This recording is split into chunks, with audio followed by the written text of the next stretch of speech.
ఓం మహాగణాధిపతయే నమః. ఓం గురుభ్యో నమః. ఓం శ్రీమాత్రే నమః. అరుణాం కరుణాతరంగితాక్షీం ధృతపాశాంకుశపుష్పబాణచాపాం అనిమాదిభిరావృతాం మయూకైః అహమిత్యేవ విభావయే భవానీ. శ్రీమాత్రే నమః. ప్రేక్షకులకి ఆ లలితాంబిక అమ్మవారి యొక్క అనుగ్రహం పరిపూర్ణంగా కలగాలని మనస్ఫూర్తిగా కోరుకుంటూ మనం ఈరోజు ప్రాపర్టీ విషయం, అంటే ఒక జాతకుడు తను స్వయంగా సంపాదించుకునే ప్రాపర్టీ యోగం ఎలా ఉంది, అసలు ఏ గ్రహాలు బలపడాలి స్వయంగా సంపాదించుకోవాలంటే. ఇక రెండవది ఏంటంటే తండ్రి ద్వారా వస్తుంది ఒక్కోసారి, అంటే తండ్రి యొక్క ఆస్తి జీవుడికి వస్తే మంచిదా, అసలు తీసుకుంటే మంచిదా కాదా, అసలు వస్తుందా లేదా అనేటువంటిది. కొన్నిసార్లు తాతగారిది, మరి కొన్నిసార్లు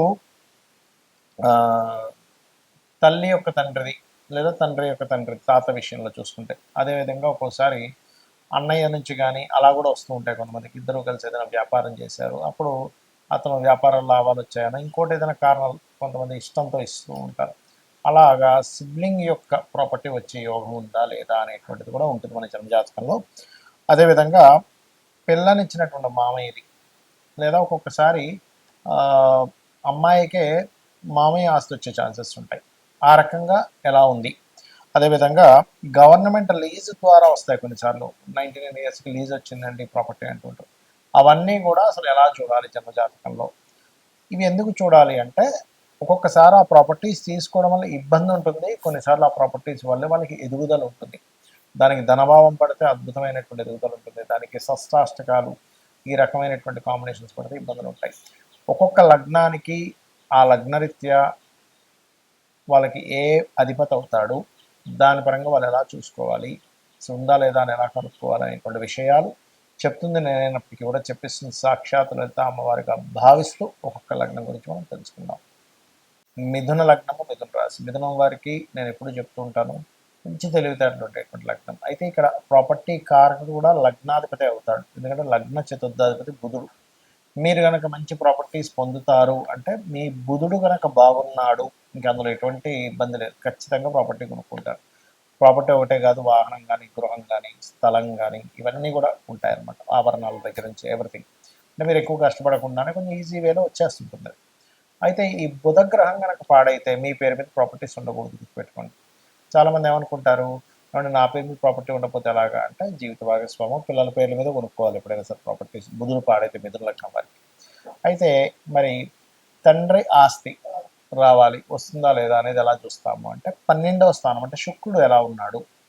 శుక్రుడు బాగుండి, మరి ఇక్కడ సందేహం కలవచ్చామంటే శుక్రుడు వచ్చి 4వ స్థానంలో అయితే నీచ పొందుతాడు కదా అంటే, నీచభంగ రాజయోగాలు జరుగుతాయి ఒక్కోసారి. అలా నీచభంగ రాజయోగాలు కనుక జరిగింది మిథున లగ్నానికి అంటే, ఖచ్చితంగా తండ్రి ఆస్తి మరింత ఎక్కువగా వస్తుంది అర్థం. నీచభంగ రాజయోగాలు జరగలేదు, పాడైతే తండ్రి ఆస్తి వల్లే వీళ్ళు ఇబ్బంది పడతారు. ఇది చాలా జాగ్రత్తగా చూసుకోవాలి మిథున లగ్నానికి. అదేవిధంగా తల్లిగారి యొక్క ఆస్తి, అంటే గురుగ్రహం బాగుండాలి మిథునం వారికి. బాధ కూడా అయినప్పటికీ ఆ బాధ కూడా పాడేయాలి అనుకోండి, తల్లి ఆస్తి తీసుకోవడం వల్ల ఇబ్బంది పడతారు. సో జూపిటర్ని మీరు కన్సిడర్ చేయాలి మిథునం వారికి. అలాగే ఒక్కొక్కసారి ఏమవుతుందంటే, ఈ జూపిటర్ కనుక కేతుతో ఉంటే తల్లి ఆస్తి ఒక్కోసారి దేవాలయాలకి, స్పిరిచువల్ వాటికి వాడేస్తారనమాట. అలాగే శుక్రగ్రహం కనుక పాడైన, ఉదాహరణకి ఈ మనం ఇందాక చెప్పుకున్నట్టు తండ్రి ఆస్తి అది పాడైతే ఒక్కోసారి వ్యసనాల వల్ల ఆస్తులు పోతాయి. ఇది ముఖ్యంగా గుర్తుపెట్టుకోండి. అలాగే మరొక విషయం ఏంటంటే, ఇక్కడ స్వయంగా సంపాదిస్తారా అంటే బుధుడు రవి బుధాతి యోగం వల్ల తొందరగా స్వయంగా సంపాదిస్తారు మిథునం వారు. మరి మామయ్య తరపు అంటే మేనమామ అనుకోండి, కుజగ్రహం బాగుంటుంది వీళ్ళకి. మేనమామ కాదండి, మాకు పిల్లనిచ్చిన మామ లేకపోతే భర్త యొక్క తండ్రి అనుకున్నప్పుడు అక్కడ మనం చూడవలసింది ఏమిటంటే, హస్బెండ్ యొక్క లేదా హస్బెండ్ ఆర్ వైఫ్ యొక్క తండ్రి యొక్క ఆస్తిని చూసుకోవాలి. సో ఇది కూడా 6వ స్థానంలో ఉంటుంది, గుర్తుపెట్టుకోండి. అంటే 6వ స్థానం ఎంతసేపు రుణరోగ శత్రు స్థానం అన్నట్టే కాకుండా, ఇది కొన్నిసార్లు ఆస్తిని కూడా సూచిస్తుంది. ఎవరికి పిల్లనిచ్చినటువంటి మామయ్య ఆస్తికి సంబంధించిన విషయంలో కొన్నిసార్లు కొన్ని ప్రామిసెస్ చేస్తారు, ఎందుకంటే మాకు ఒకే అమ్మాయి ఉంది, సో ఈ ప్రాపర్టీ అంటే మీకే అని. కానీ కొన్నిసార్లు ఏమవుతుంది, ఆ ప్రాపర్టీ వాళ్ళకి ఏదో ఇబ్బంది వచ్చి అమ్మేసుకోవడం జరుగుతుంది. సో 6వ స్థానం బాగుంటే వాళ్ళ నుంచి మీకు ప్రాపర్టీ రావడం జరుగుతుంది. ఆ 6వ స్థానం కూడా 4కి సంబంధం వస్తే ఖచ్చితంగా వస్తుంది పిల్లనిచ్చినటువంటి మామయ్య నుంచి. ఇది గుర్తుపెట్టుకోండి. మామయ్య కావచ్చు, అబ్బాయిని ఇచ్చినటువంటి తండ్రి గారు కావచ్చు, ఇలా ఉంటుంది. అలాగే మరొక విషయం ఏంటంటే, ఎప్పుడైనా సరే ఆ భావం నుంచి ఆ 4వ అధిపతి ఎలా ఉన్నాడో చూసుకోవాలి. ఇది ప్రాపర్టీ చూసేటువంటి విధానం. అయితే ఇక్కడ మీకు ప్రాపర్టీ విషయంలో బాగోలేదు ఆ భావం ఇప్పుడు మనం ఏవైతే చెప్పుకున్నామో స్వయంగా కావచ్చు, అన్నదమ్ములు కావచ్చు.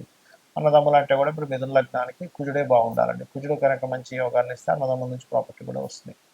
అయితే ఎప్పుడు కూడా వృశ్చికంలో కనుక కుజుడు ఉంటే ఖచ్చితంగా మీకు ప్రాపర్టీ పరంగా మంచి కలిసి వస్తుంది. శత్రువుపై జయం కూడా కలుగుతుంది. అయితే మీకు ఏ భావాధిపతి పాడయ్యాడో ఆ భావాధిపతులకి దీపారాధన చేయడము, దానం ఇవ్వడం చేయండి.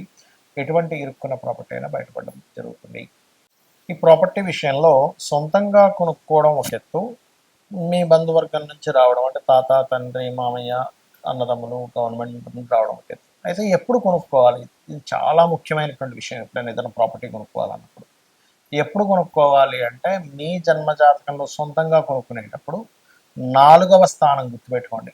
4వ స్థానము లేదా కుజుడు భూములు కొనుక్కోవాలన్నప్పుడు కుజుడు దగ్గర కానీ బుధుడు దగ్గర కానీ గుడ్ ట్రాన్సిట్ ఉండాలి. చాలామంది ఏమంటే మేము కొనుక్కున్నామండి కానీ చాలా ఇబ్బందులు పడ్డామంటారు. ఎందుకు? కారణం ఏంటంటే 4వ స్థానానికి ఎక్కడా సరైన కనెక్టివిటీ లేదు. ఇది కేవలం మీరు కొనుక్కోవడానికి. మరి మీ తండ్రి నుంచి వస్తుంది. 12వ స్థానానికి సరైన గోచారం లేదా మహాదశలు బాగుండాలి. లేదా తాతగారు ఆస్తి తీసుకుంటున్నారు, అప్పుడేమిటి? అష్టమ స్థానం బాగుండాలి. ఆ టైంలో మీరు కొనుక్కునేటప్పుడు గోచారం బాగుండాలి. చాలామంది తాతగారు ఆస్తి తీసుకున్నామండి అమ్మేసామండి అంటారు, తండ్రి గారు ఆస్తి ఇచ్చారు కానీ అమ్మేసామంటారు. కారణం ఏమిటి అంటే ఆ యొక్క ప్రాపర్టీని ఇచ్చేటువంటి గ్రహాల యొక్క స్థితి గతులు సరిగ్గా లేవు అనేటువంటిది మనం అర్థం చేసుకోవాలి. ఇక అప్పుడు గోచారం బాగుంది, ఖచ్చితంగా తీసుకోవచ్చు. అయితే ఇందులో మీకు కనుక తాతగారు ఆస్తి కానీ తండ్రి గారు ఆస్తికి కానీ వచ్చిన తర్వాత ఇబ్బందులు ఉన్నాయన్నప్పుడు ఖచ్చితంగా మీరు ఆ ప్రాపర్టీని యాజ్ ఇట్ ఈస్గా అమ్మేసి ఇంకో ప్రాపర్టీ కొనుక్కోండి. యాజ్ ఇట్ ఈస్గా వాళ్ళు సంపాదించినటువంటి ఆ ప్రాపర్టీ ప్లేస్లో యాజ్ ఇట్ ఈస్గా మీరు ఉండకూడదు. లేదా రెంట్కి ఇచ్చేసి ఇప్పట్లో అమ్మలేమన్నప్పుడు దాన్ని రెంట్కి ఇచ్చేసి ఇంకో దగ్గర ఉండడమైనా మంచిది. ఇక అదేవిధంగా బాగోపోతే అమ్మేయాలని చెప్పాను. మరొక విషయం ఏంటంటే ఇక్కడ మరి ఎప్పుడు కొనకూడదు అంటే కేతు సంబంధం లేదా పాపగ్రహం గనక నేను ఇంతకుముందు నేను చెప్పినటువంటి భావములు అంటే ఏ కాంబినేషన్స్ వల్ల ఎవరి నుంచి ప్రాపర్టీ వస్తుంది లేదా సొంతంగా కొనుక్కుంటారని చెప్పని అక్కడ కనుక పాపగ్రహ సంబంధాలు ఉన్న, ముఖ్యంగా కేతు సంబంధం కనుక వస్తే ఆ టైంలో మీరు కొనడం కానీ ఇంకా, ఎందుకంటే ఆ టైంలో అమ్మే టైం నడుస్తుంటుంది మీకు. కొంతమంది ఈ ప్రాపర్టీ అమ్ముదాం అనుకుంటారు, కేతు సంబంధం వచ్చినప్పుడు ఖచ్చితంగా అమ్మేస్తారు. కేతుతో పాటు గురు సంబంధం కూడా వస్తే మంచి రేటుకి అమ్ముతారు. ఇట్లా ఉంటుందన్నమాట. అలాగే సిమ్టమ్స్ ఏమిటి? మీరు అనిపించవచ్చు ఏమిటి, నాకు ఈ ప్రాపర్టీ పనికి వస్తుందని నాకు ఎట్లా అర్థం అవ్వాలి? ఎలా అంటే ఇప్పుడు మనం ఒక ప్రాపర్టీ కొనేటప్పుడు కూడా మనకు తెలుస్తుందండి. ఆ ప్రాపర్టీ దగ్గర కొనడానికి వెళ్ళినప్పుడు ఏవో మనకు తెలియకుండా కొన్ని నెగటివ్ అంటే ఏదో గొడవ జరగడం మనం, లేకపోతే అక్కడికి వెళ్ళేటప్పుడు సంథింగ్ మన లైఫ్లో జరిగేటువంటి అనీజీనెస్లు కొన్ని జరుగుతూ ఉంటాయి. కారు ఆగిపోవడం, మనం రాంగ్ రూట్లో వెళ్ళిపోవడం, మనం అక్కడికి వెళ్ళాల్సిన ఇంకో దగ్గరికి వెళ్ళిపోవడం, మనం రాంగ్గా చూపించి, లేకపోతే అప్పుడే ఏదైనా దుర్వార్తలు వినడం, ఇవన్నీ కూడా మీరు కొనేటప్పుడు ప్రకృతి మీకు అందించేటువంటి ఒక సిమ్టమ్ అనమాట. అంటే అదొక చెప్తూ ఉంటుంది ప్రకృతి మనకి ముందుగా సందేశాన్ని ఇస్తూ ఉంటుంది. మనకు సందేహం వస్తుంది ఆ టైంలో. అయితే ఇక్కడ మీరు ఇది మీరు ఓన్గా కొనుక్కునే విషయంలోని ఈ యొక్క ఇది తెలుస్తూ ఉంటుంది.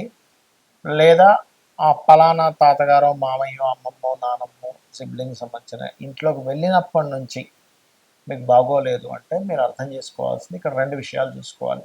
ఒకటి, మీకు మహాదశ అంతర్దశలు ఏమైనా ఇబ్బందినిచ్చేటువంటిది ఉందా, అది ముందుగా చెక్ చేసుకోవాలి మీరు. ఇక రెండవ విషయం ఏంటంటే ఆ ఇంట్లో వాస్తు దోషం ఉండడం వల్ల వచ్చిందా. ఒక్కొక్కసారి మీకు అది కలిసి వచ్చే మీకు తండ్రి వల్ల తాత వల్ల యోగం ఉన్నప్పటికీ వాస్తు దోషం వల్ల మీకు మహాదశ అంతర్దశల్లో బాగోపోవడం వల్ల వస్తుంది. అంతేగాని ప్రతిసారి తండ్రి ప్రాపర్టీ తాత ప్రాపర్టీ కలిసి రాకపోవడం ఉండదు. అవి చెక్ చేసుకుని అవి కూడా బాగున్నా సరే బాగోలేదంటే మీకు ఎక్కడో ఇబ్బంది ఉందని అర్థం. కొంతమందికి జాతకాలు ఉండవు, జాతకాలు లేనప్పుడు వీలైనంత మటుకు అక్కడికి వెళ్ళినప్పటి నుంచి ఇబ్బంది వస్తుంది అన్నప్పుడు దాన్ని రెంట్కి ఇచ్చి ఇంకో దగ్గరికి వెళ్ళడం మంచిది, లేదా అమ్మేసి ఇంకోటి కొనుక్కోవడం మంచిది. ఇక ప్రాపర్టీ పరంగా ఇలా ఉందండి, మేము ఏం చేయాలి? ఇప్పుడు సొంతంగా ప్రాపర్టీ కొనుక్కోవాలన్నా లేకపోతే ఎవరైనా సరే ఏదైనా ప్రాపర్టీ పొందాలన్నా ముఖ్యంగా గురు కుజ గ్రహాల దగ్గర దీపారాధన చేస్తూ ఉంటే తొందరగా ప్రాపర్టీ యోగం వస్తుంది ఒకటి. రెండవది, మణిద్వీప వర్ణన ఖచ్చితంగా ప్రాపర్టీ యోగాన్ని, ఏదైనా గృహం కొనుక్కోవాలనే యోగాన్ని కలిగిస్తుంది. సరే, ఇవి ఓకే. ఒక ప్రాపర్టీ కొన్నాము, అది కబ్జాలోకి వెళ్ళిపోయింది, లేకపోతే లిటిగేషన్స్ ఏర్పడ్డాయి, గొడవలు నడుస్తున్నాయి, ధర్మబద్ధంగా మీరు ఉన్నారు, అయినా సరే ఆ యొక్క ఆస్తికి సంబంధించింది మీకు ఎంతో పోరాడుతున్నారు, రావట్లేదు. అలాంటప్పుడు వారాహి అమ్మవారి యొక్క అష్టోత్తరము, వరాహస్వామిని పూజించడము ఇవి చేయాలి. మీకు ఈ రకంగా కనుక మీరు చేసినట్లయితే మీకు ఖచ్చితంగా రావాల్సిన ప్రాపర్టీ రావడము, అదేవిధంగా ప్రాపర్టీలో ఏదైనా ఇబ్బందులు ఉన్నా సరే తొలగిపోవడం అనేటువంటిది జరుగుతుంది. కాకపోతే ఇది ఎన్ని రోజులు చేయాలి అంటే, ఒక మీకు ప్రాపర్టీ క్లియర్ అయ్యే వరకు ఈ అష్టోత్తరాలు చదువుకోవడం చేయండి.